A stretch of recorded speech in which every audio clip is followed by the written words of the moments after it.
Breaking news right now, we are tracking a fast-moving second alarm wildfire burning near Medical Lake. There are level 3 go now evacuations in place for the entire city of Medical Lake. So that town of about 4,800 people is just southwest of Spokane. And right now, according to the Department of Natural Resources, the fire has burned about 3,000 acres around town. We are bringing you complete KREM 2 team coverage tonight, including our chief meteorologist, Jeremy Legoo, tracking those conditions outside. Amanda Rowley is at the evacuation center right now at Cheney High School, and KREM 2's Tim Pham is tracking reaction that is pouring in right now on social media. We start though with KREM 2's Kyle Simchuk joining us live from the scene with the very latest. And Kyle, what can you tell us at this hour?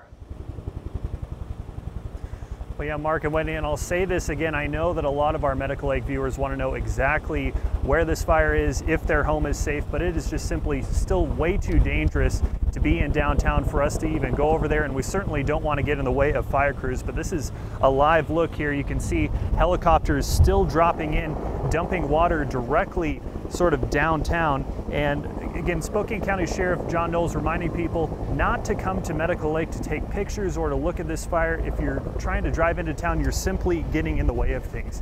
But in the last 30 minutes, looking to the south of the lake, I'd say visibility has improved a little bit.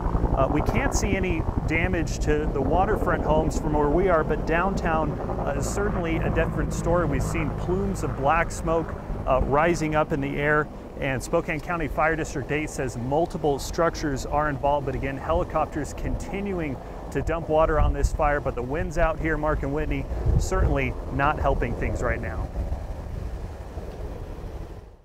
We have very highly trained personnel who are here battling this fire.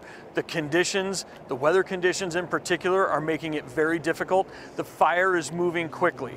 People need to understand that if they see smoke and they think that they're safe to stay, but they've been given an evacuation order, this fire is moving very rapidly, and I don't want residents to underestimate how quickly they can find themselves in trouble. If you've been asked to evacuate, please evacuate.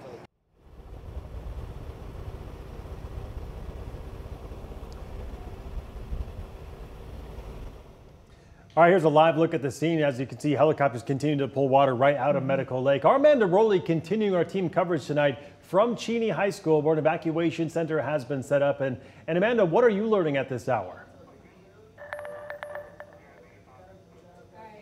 It's continuing to get a lot more crowded here at Cheney High School. We've watched people bringing in carts full of water. Red Cross is here on scene helping people get settled. Want to be clear that pets are welcome. Just bring what you can. Come here, get to this safe space. There are snacks, water, drinks here for you. Joining me is Bonnie Smith. Her and her family have just got here to Cheney High School from Medical Lake. Bonnie, kind of walk me through, how did you get here? How did you end up here? Well, we were watching the fire from the back of the house. We could see the smoke and watching it. We kind of kept on. We got the Pulse Point app. We have Watch Duty app. We were watching those and watching the evacuations. And when we got told, and we went and helped some friend grab their kids out of there, and when they told us that the whole town had to evacuate, we packed up whatever we could grab. And we just came up here to Cheney High School. Took a little bit to get here because everybody's evacuating town. Hanging out here right now. We're getting ready to go and try to get into the valley and go stay with my sister, my daughter, and her family. How close would you say you are to the fire when you were evacuating? I mean, could you see the fire or the smoke? The smoke was really thick. It's only a couple miles from our house. Waterfront Park, which was one of the first places to evacuate. It's exactly 2 miles from our house. The kids walk there every day to go swimming, and we were there. And then when we left, the smoke, I know it hit the south side of town at that point, and it was, so we were at the point, it was like, no, we had to go now. It was get out. It was really bad. What was going through your mind when you could see that just a couple miles from your home? I mean, that had to be scary. It was, and the first thing that popped in our mind, we had a house fire. We haven't even been back in the house a year now, so it was like, here we go again. Not something that we wanted to do. We tried to get a hold of all the members of our church that we could get a hold of, and we know some of them have already lost their houses. Our prayers are for the firemen and the firewomen and the town of Medical Lake. Well, Bonnie, our prayers are going out to you guys, and glad to see that you and your family are here safe. And it sounds like you do have some family in the valley that you're able to stay with. Yes, that's tonight. Where we're heading now. Great. Well, you take care. Thank you so much for sharing that with me. Thank you. Appreciate it. Again, if you are looking for a safe place to get to here, it's at Cheney High School. They have snacks, drinks, coffee. Pets are welcome. And don't worry about it. If you don't have a crate, there is the Heart organization that is on site here. They have cardboard temporary crates to put your pets into. Try to bring those leashes. Remember your medical supplies.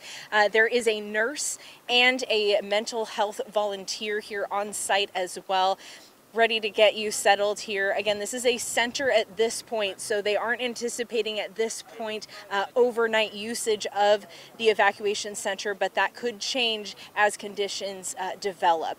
Reporting from Cheney High School, Amanda Rowley, KREM 2 News. Amanda, thank you very much. And we know this is a rapidly developing situation and conditions are changing. So we want to take a look at weather now with Chief Meteorologist Jeremy Legoo. Jeremy, how are the winds factoring into what the crews are fighting out there? Whitney, it's been quite incredible just watching the wind alone today. Earlier today, wind was very, very strong out of the southwest. We were seeing gusts up near 40 miles per hour across parts of the inland northwest. But what I would like to point out is look at our latest satellite scan. Couple of things here. One, the fire is strong enough that the smoke is showing up on satellite. But look how it just goes straight to the east from Medical Lake where it is. So that's the gray fire burning there in Medical Lake.